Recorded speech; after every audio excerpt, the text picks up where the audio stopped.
What's up everybody, I'm Josh Elkin and welcome back to my channel. Today I'm making a steak dinner and mini bloomin' onions. Let's get on with the recipe. The first thing I'm gonna do to start off this recipe is roast a bunch of garlic. Now that's gonna be for the garlic mashed potatoes that's gonna accompany these blooming onions and this awesome steak. Making roasted garlic is not that hard, nor should it be that intimidating. All you gotta do is slice off the top, expose most of the bulbs, then hit it with a little bit of olive oil and salt and pepper. Wrap that garlic up in some aluminum foil and put it in the oven for like 45 minutes. I'm using this roasted garlic to put in the mashed potatoes, but it's so good, you could even just use it to spread on bread. While the garlic cooks, I'm gonna get on making these mini bloomin' onions. Now for the onion, I'm using mini cipollinis. Now what you need to do here is cut off the opposite end of the onion that's not connected.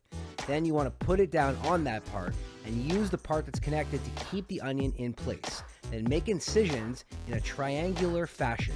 That will make the onion bloom when it's deep fried. I set aside the onions and now I'm gonna get on making the garlic mashed potatoes. Now my potato of choice for making mashed potatoes are Yukon Gold. But if you can't find yellow potatoes or Yukon Gold potatoes, you could use russets or any potato. I got these two bowls over here and this is gonna be the wet and the dry dredge for the onions. In one of them I got a bunch of different seasonings, some flour, some baking powder, and in the other one some milk and a little bit of egg. Now if you want the denominations for exactly what is in each one of these bowls, then check out the link in the description. All right, I know I'm flip-flopping here a little bit, but back to the mashed potatoes. Check out these bulbs of garlic, super soft and ready to be added to the potatoes. Now to mash these potatoes, I'm using a potato ricer, but if you don't have one, you could easily use a regular potato masher or even just a fork. But maybe you want a potato ricer. In that case, check out the Amazon store link in the description. You see what roasting garlic does? It makes it so soft that all you need to do is squeeze it out of the skin.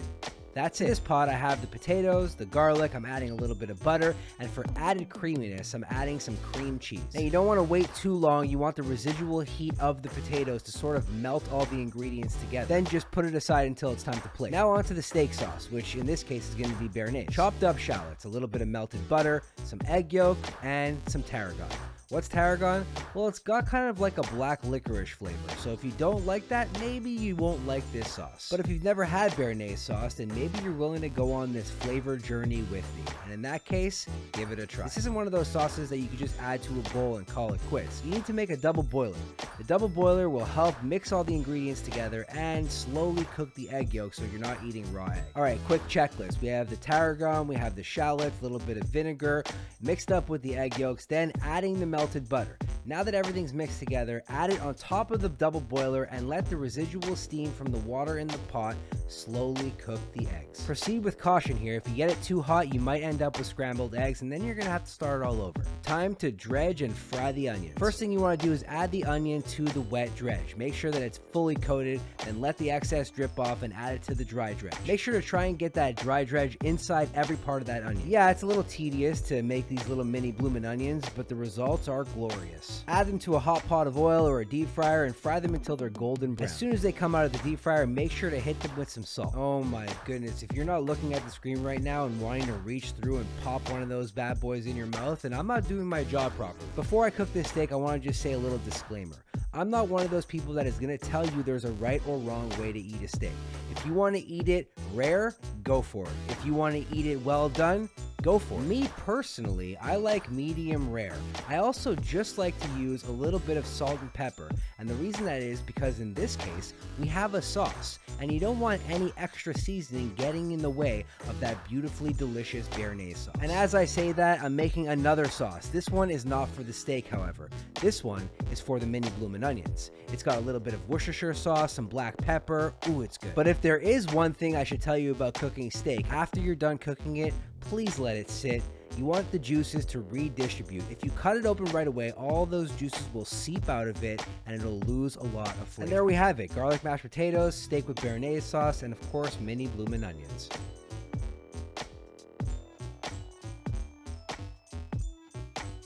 Oh my goodness. There's so much flavor on this plate, it's insane. A perfectly pan-fried steak with a custom bearnaise sauce. If you've never had tarragon steak sauce, it'll change the relationship you have with steak for sure. Keeping it moving to the garlic mashed potatoes. Oh my God, the creaminess, the tanginess, The sweetness from the roasted garlic, further proving my point that when you roast garlic, it becomes candy. But really what brought this whole plate together was this mini cipollini bloomin' onion. And to accompany this mini bloomin' onion, a custom dipping sauce.